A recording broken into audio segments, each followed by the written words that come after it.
If your lawn looks like this, thin, patchy, or just is not filling in like it used to, just throwing down seed might not be enough. That's where power seeding is gonna make a world of difference for you. How do you actually know if your lawn needs power seeding or when is the best time to do it? Well, you're in luck because today we're gonna talk all about it. Let's dive in. Today we're breaking down power seeding, how your lawn could benefit from it, when you would need it, and why it matters for you. You hear hydro seeding, you hear slit seeding, you hear power seeding. What's a power seeding? A power seeder is our specialized machine that we use to install lawns, and we can seed over existing lawns without doing any damage as well. What that's gonna entail, the machine, it's got a rotating spikes on a crankshaft, and as these spikes are kind of moving across this ground, they're gonna be tilling up the soil and they're gonna be lifting it up. And as they lift that soil up, the machine is dropping seed at the same exact time. Therefore, we're getting that seed to soil contact that is vital for new seed development. Instead of throwing seed down like this and just letting it go where it's gonna go, the power seeder, again, it's gonna bury that seed within this grass, within this thatch layer. That's gonna give it a much better chance at survival and a very good establishment rate. How do you know if your lawn needs power seeding? This lawn right here needs power seeding. Any thin spots, patchy spots, anything really a bare spot bigger than your hand is not gonna fill in naturally. Therefore, anything like that,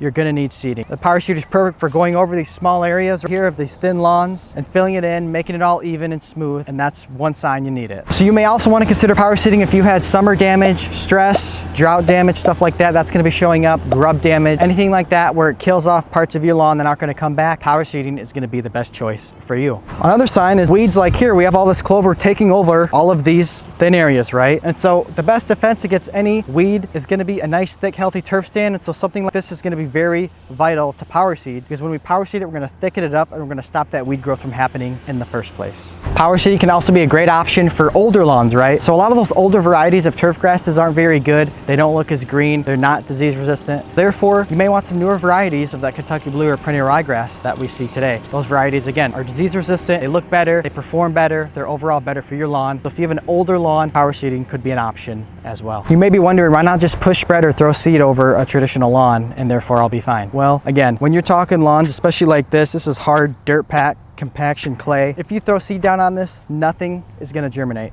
But with the power seeder, even stuff like this can be kind of tilled up, get that seed to soil contact that you're looking for. Every 9 out of 10 seeds, when using that machine, you get germination. The best part is our machine can go over existing turf too. Hydro seed can't go into existing turf. A slit seeder will tear out your good grass too. The power seeder gently lifts that thatch layer, but places it back down while placing the seed. Therefore, again, we're not doing damage and we're adding and thickening up that turf at the same time. When is the best time to power seed? Well, that's going to be a late fall time frame. End of summer, late summer, early fall. We're talking September mostly, but maybe a little bit before and after is the best possible time to add seed to your lawn and thicken it up. So during that time frame, the soil is still warm enough to encourage grass seed germination, while those cooler air temperatures coming in create better growing conditions for cool season turf grasses. So we're not going to be getting as much heat during the day or strong heat during the day as we get during the summer, or droughtful conditions. We're going to get more natural rainfall as well, which is always going to benefit new grass seed. Spring seeding can generally be done in a few conditions. Check out our video on when to do spring seeding, but most of all, we really require seeding in the fall. It's a much better conditions overall. You're gonna have better results, and that's the best time to do it. What should you expect after your power seeding? Well, power seeding is only the very first step, and the follow-up care can be very important to your success or failure. Those new seeds need consistent moisture for germination. Again, that follow-up process of the watering is very important. You have to keep that moist for about 2 to 3 weeks, that top half-inch of soil moist for that new seed to develop. Do you wanna make sure you're not flooding the lawn, and you don't wanna water it too little, because again, that moisture is very important.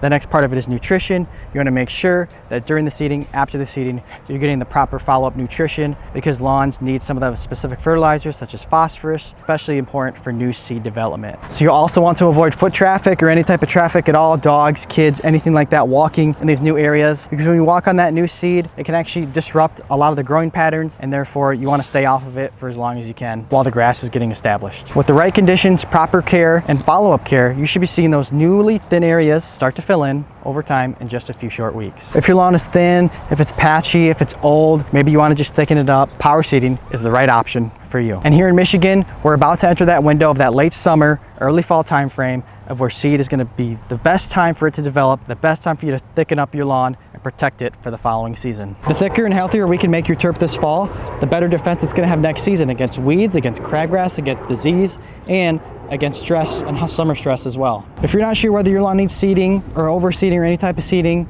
please reach out. Let us know if you have any questions or concerns about today's video. Thank you guys so much for watching. We would love to help you out. Until next time, see you later.